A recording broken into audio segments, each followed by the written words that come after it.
and welcome to the Confusion to Clarity podcast. This podcast is for anybody who needs that reminder that they really are capable of achieving amazing things. Each week, we will be diving deep into all things mindset, manifestation, and spirituality. Hosted by me, Natalie, a clinical hypnotherapist, psychotherapist, coach, mum, and lover of all things mindset and manifestation.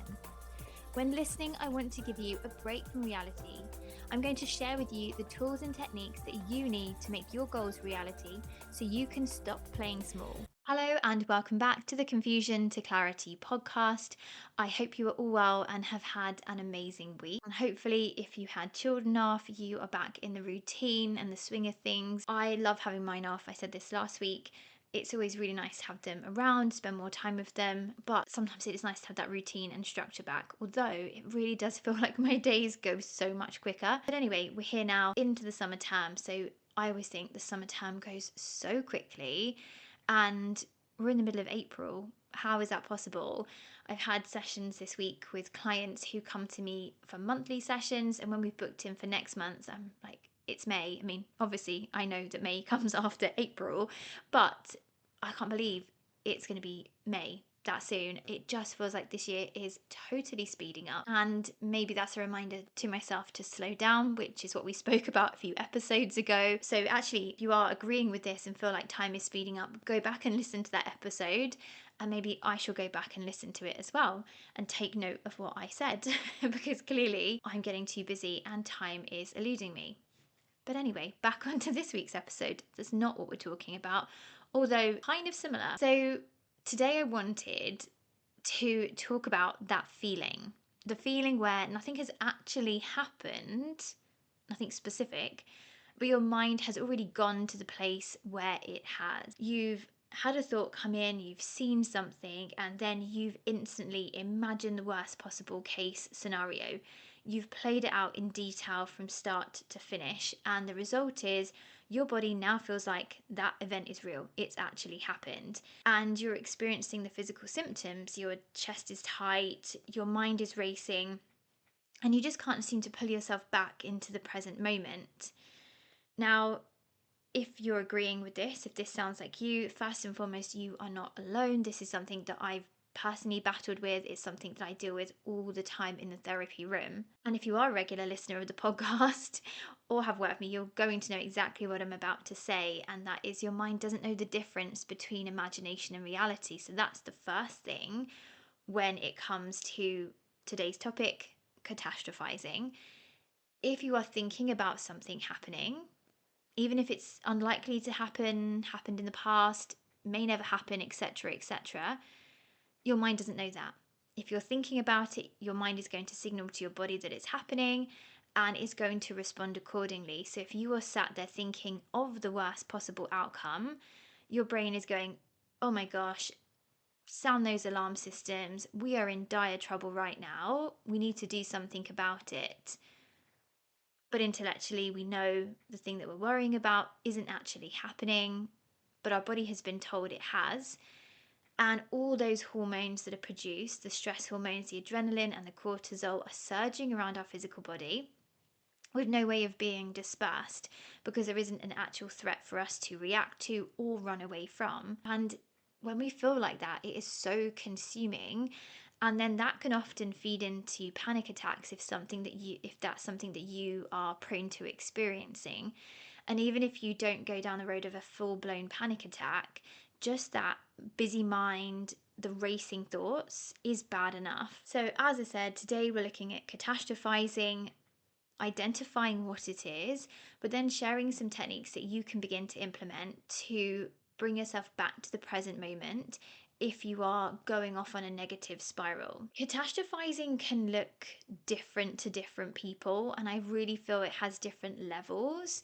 And if you are somebody who suffers with anxiety, particularly quite heightened anxiety, or if you are at a time of the month where your hormones are higher, it can really exacerbate those feelings, and it's just hideous. So the catastrophizing can look like assuming the worst if somebody doesn't reply to you.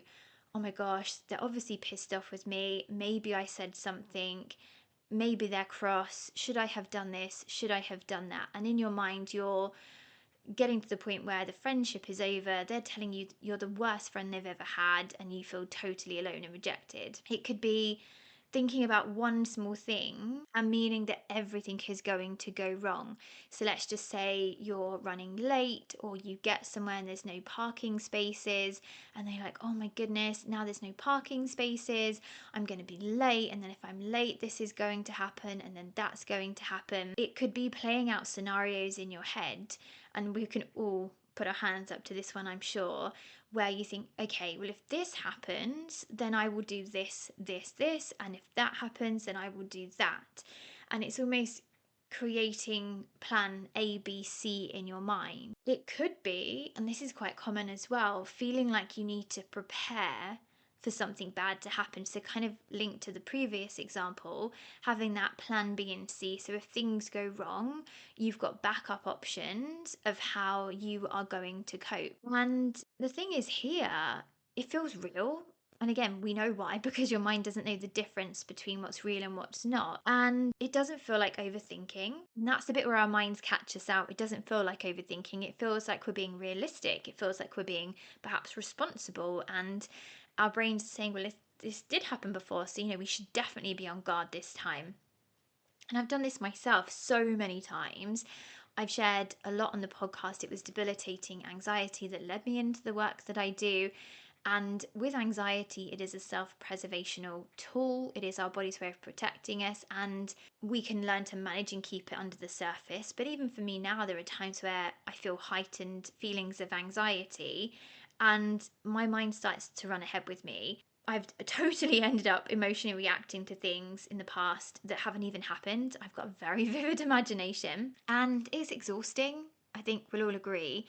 It is so physically and emotionally draining because your mind is going constantly with no break. And we just find ourselves, don't we, stuck, and we're scanning for what might go wrong, what could happen. It's just draining. It drains your physical energy, it drains your emotional energy.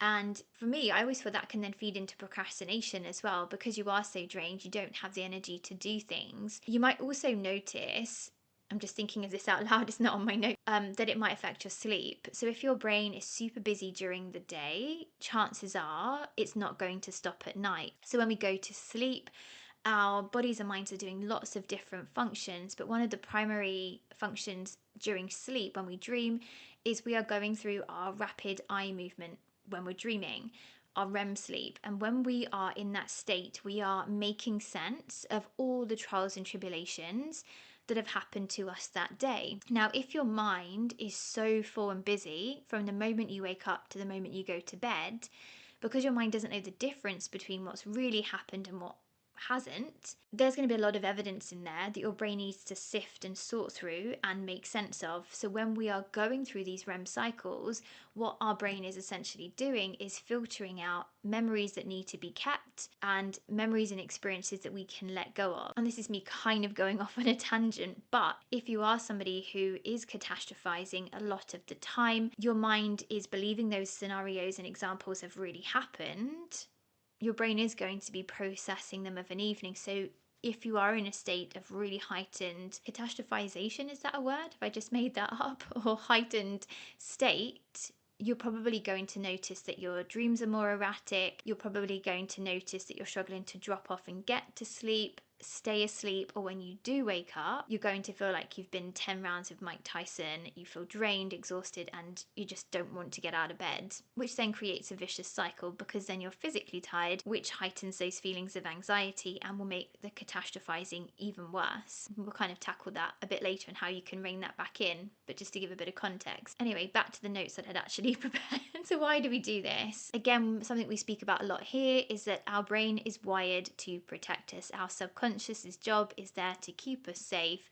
It likes familiarity, it doesn't like change. So it's constantly asking you, how do I keep you safe? And one of the ways that it does that is by remembering past experiences. So if something has hurt you before, maybe it made you feel rejected, maybe you felt embarrassed, unsafe, or uncertain, your brain is going to store that. It doesn't just store it as, oh, okay, well, that happened once. I'm sure it won't happen again.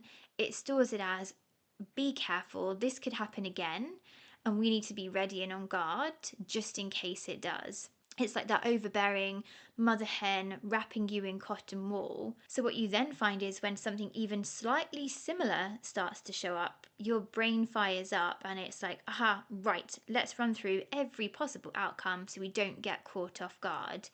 And that is catastrophizing. It's not because you're negative, but it is because your brain is trying to protect you, and it's got misconstrued with what is a real danger versus what isn't. And something I wanted to add in here, which I feel is really significant and relatable to a lot of people, that catastrophizing doesn't always happen when we're in a bad place, when things are going wrong.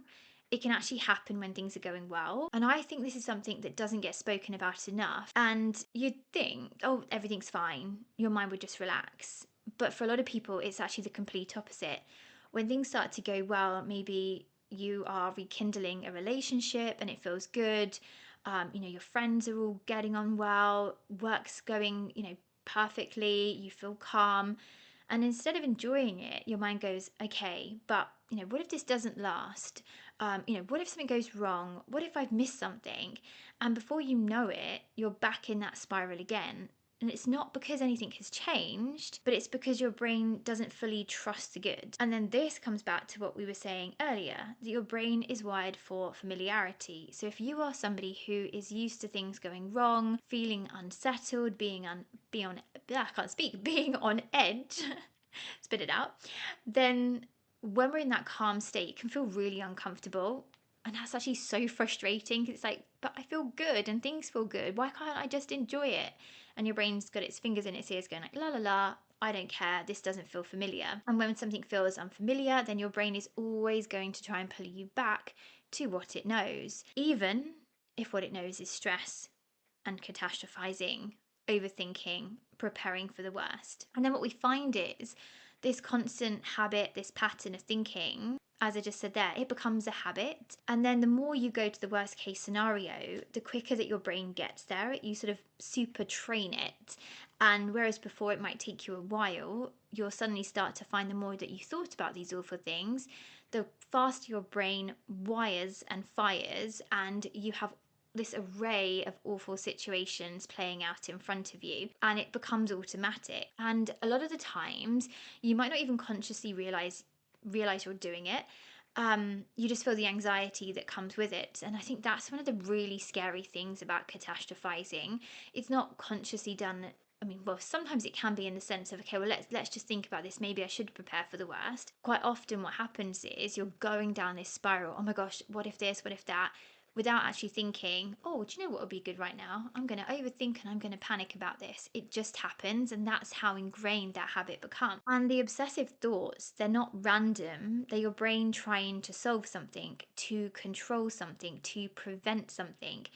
But instead of helping, what they're doing is keeping you stuck in a loop. But then that feeds back into the familiarity. If you did something yesterday and you stayed alive and well, your subconscious looks at that and says, okay, well, yesterday we overthought, we worried, we catastrophized, and we stayed alive and well. So we should definitely do that again today. It doesn't care whether yesterday you were catastrophizing but felt absolutely horrific all day. It's like, well, you stayed alive, that's my job, we're going to do that again. And if your subconscious has a belief, it will override the intellectual part of your mind. And that's when you get this sort of like tug of war between the intellectual part saying, I don't need to worry about this, subconscious saying, yes, we do. And the subconscious will always win if it feels your safety, your well-being is in jeopardy. And something I've also noticed with clients, particularly here in the UK, we were brought up quite culturally to always prepare for the worst. I don't know if you listening can relate to this as well, but something that I can definitely remember in my childhood from my upbringing was this tendency to be pessimistic, glass half empty, always prepared, take an umbrella in case it rains. And it's almost seen as being realistic and maybe helpful. Hope for the best, expect the worst. That's something that I remember really growing up having drummed into me. So no wonder I became so anxious. And we don't question it. I think that's the thing. We just think, well, this is how I am, or this is just how we do it, and this is just how things are.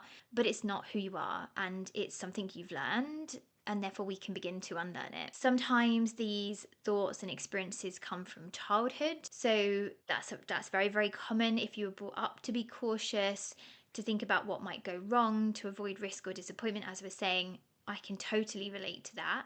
Then your brain learned very early on, stay one step ahead.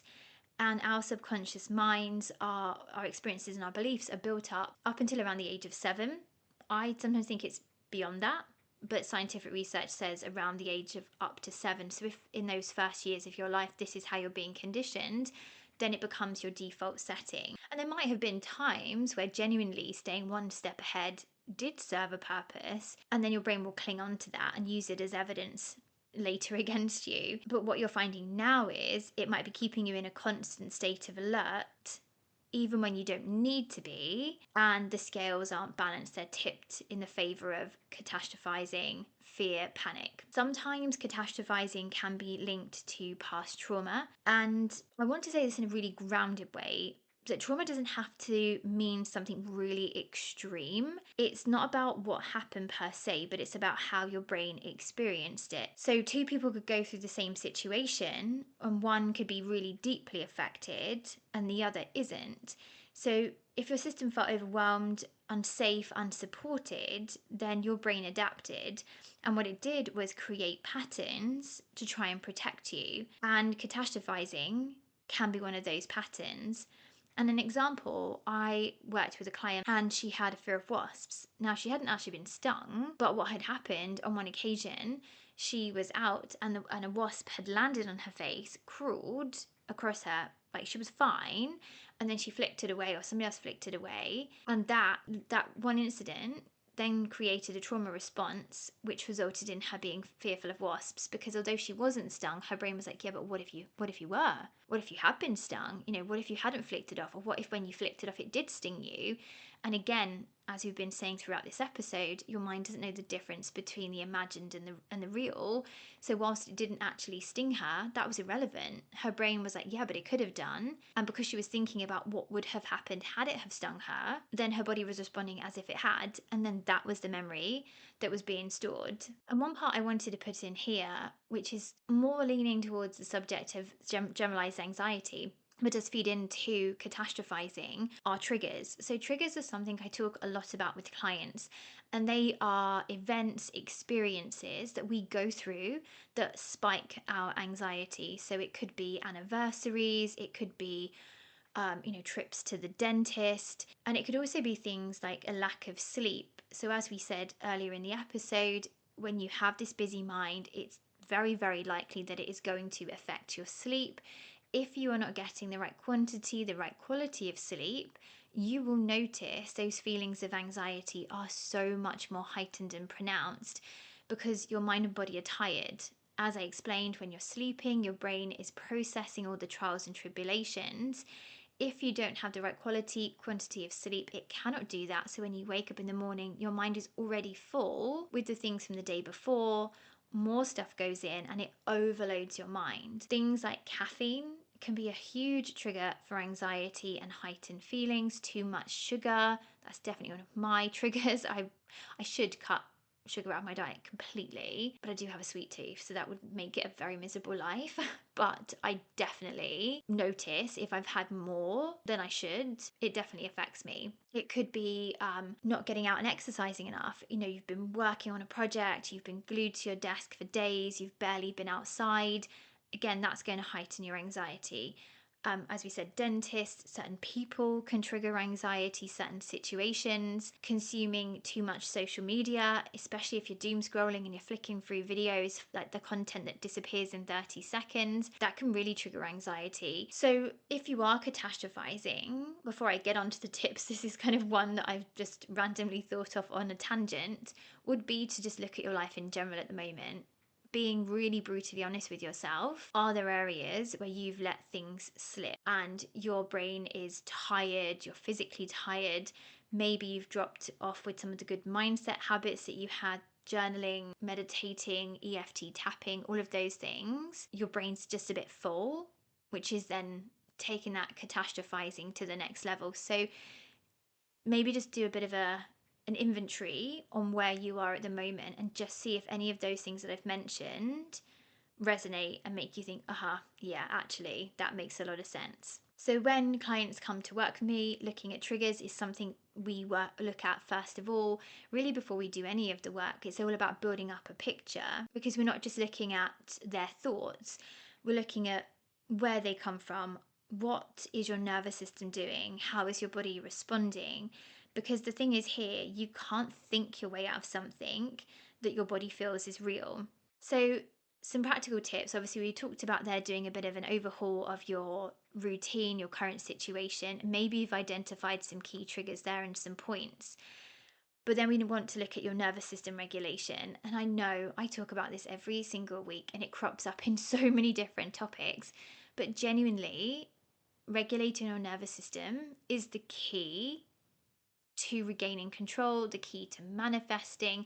If you are in a dysregulated state, if your brain is hypervigilant, stuck in fight, flight, freeze, anything else is kind of futile, because your brain's going, yeah, that's nice, but what if this? And you might think, okay, well, I need to get an early night. Okay, but your brain's, hyper alert. You can't switch off. So your brain is constantly scanning for danger. Even in neutral situations, like we were saying earlier, they can feel threatening.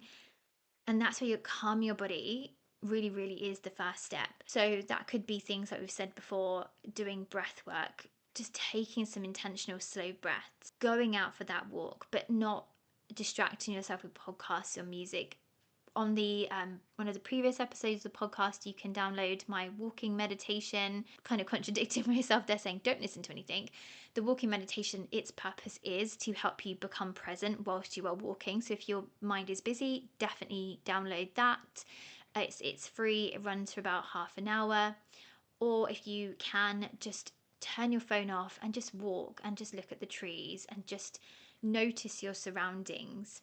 It could be doing something simple like somatic shaking. I absolutely love this. Doing that first thing in the morning, last thing at night, or if your mind feels really, really busy.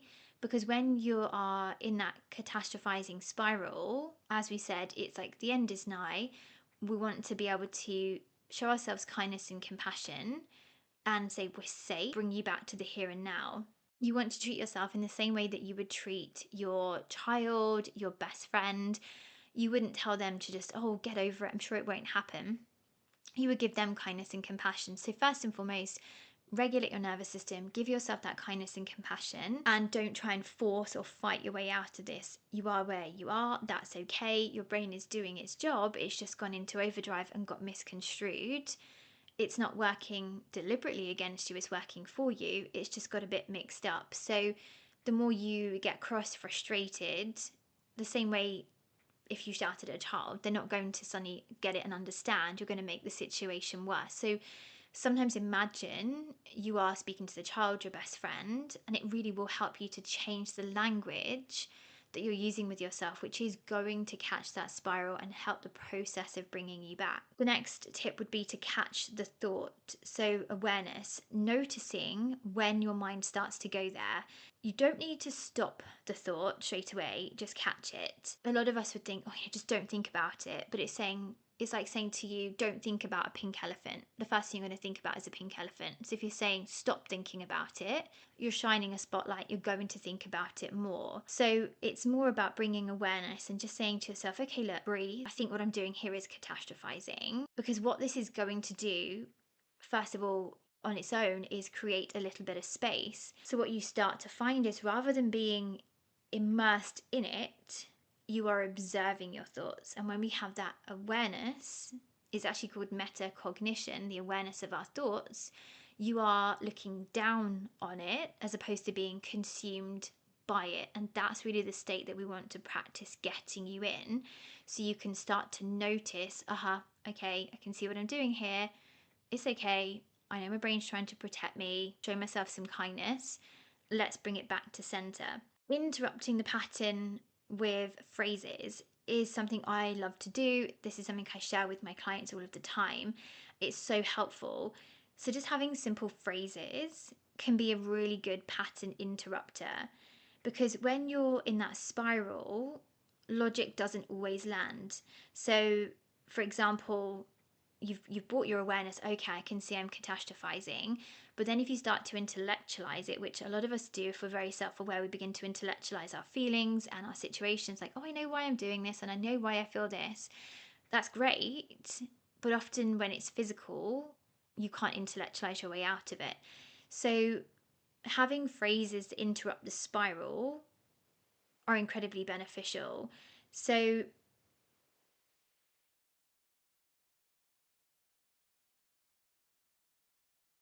you almost want to give your mind something else to hold on to. One of my favorite sayings is, it gets to be good. Now, this is a really good one if you are starting to catastrophize, but there's nothing really present to worry about, but almost the opposite.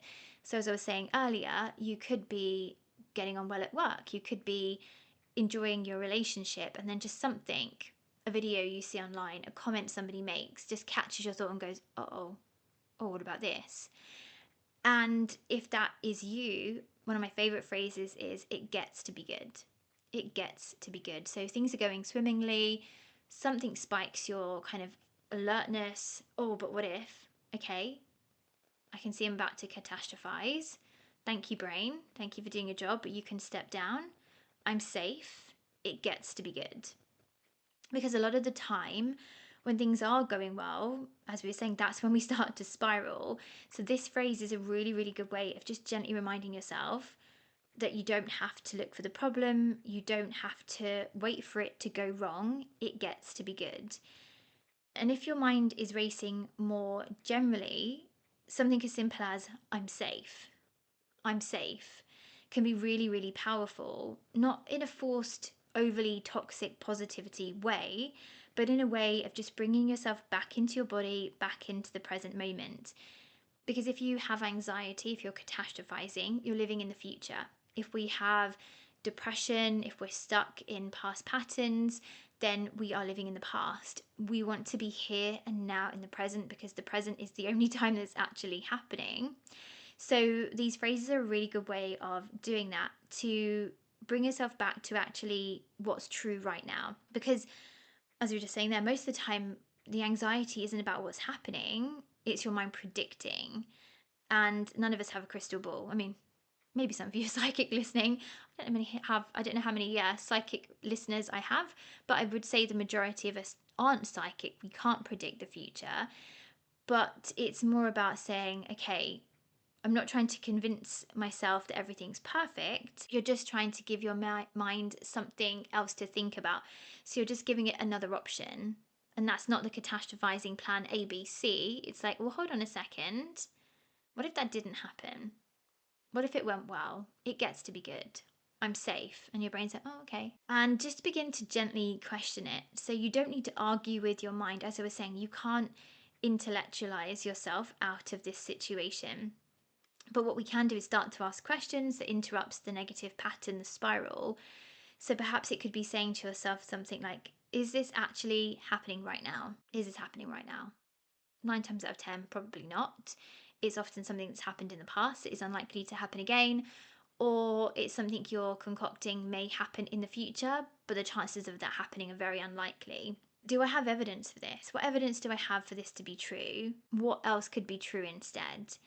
And again, it's just about having those conversations with yourself that bring you back into your physical body, back into the here and now, which create that calmness. What you're doing now is you're not forcing the positivity, but you're creating balance, and that's the difference. Because as I was also just saying there, catastrophizing lives in the future. It pulls you into that what if.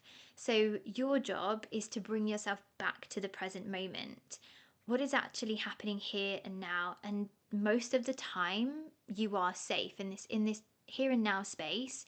You are. And my work with clients is helping them to develop this self-actualization, to help manage their thoughts, to regain this intellectual control, this emotional control. And these tips are things that you can definitely practice.